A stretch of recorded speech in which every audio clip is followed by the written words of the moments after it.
সেই সিঙ্গেল তেঁতুল গাছটা যেটা লাগিয়েছিলাম, সব পাতাগুলো ফেলে দিয়েছিলাম, কিন্তু এখন নতুন শুটস বেরোচ্ছে এখান থেকে। তাই এটাকে এখন ওয়্যারিং করে দেবো, আর ওয়্যারিং করার পরে কেমন লাগছে সেটাও দেখাচ্ছি আমি। হ্যাঁ, ওয়্যারিংটা শুরু করছি এখন। এই যে জিনিসটা আর একবার দেখিয়ে নিই।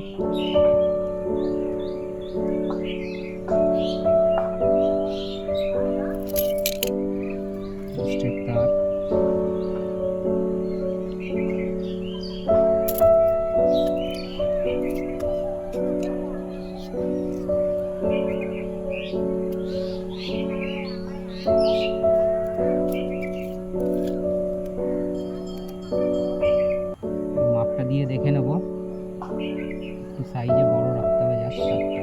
হ্যাঁ, জাস্ট একটুখানি হলেই হয়ে যাবে।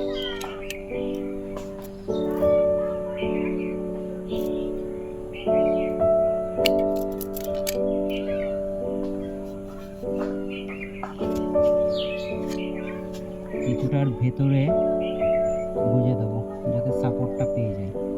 এবার খুব সাবধানে ধীরে ধীরে এটাকে ওয়্যারিং করব।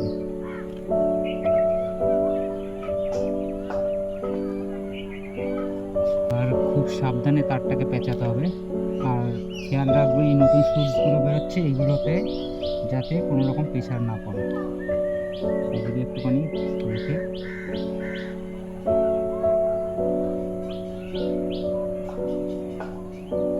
সবসময় ওয়্যারিং করার সময় এরকমভাবে টাইট করে ধরে তারপর ওয়্যারিংটা করা উচিত।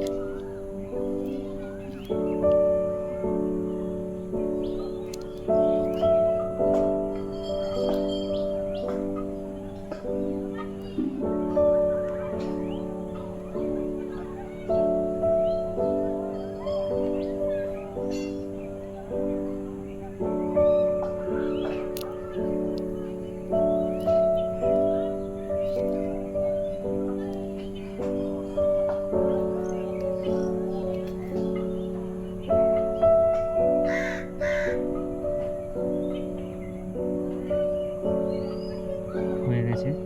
এবার এটাকে আস্তে করে ভালো করে শেপ দিয়ে দিই। যেরকম শেপ তোমরা দিতে চাইবে সেরকমই দিতে পারবে, বাট আমি একটু অন্যরকম করে শেপ দেওয়ার চেষ্টা করছি এটাকে।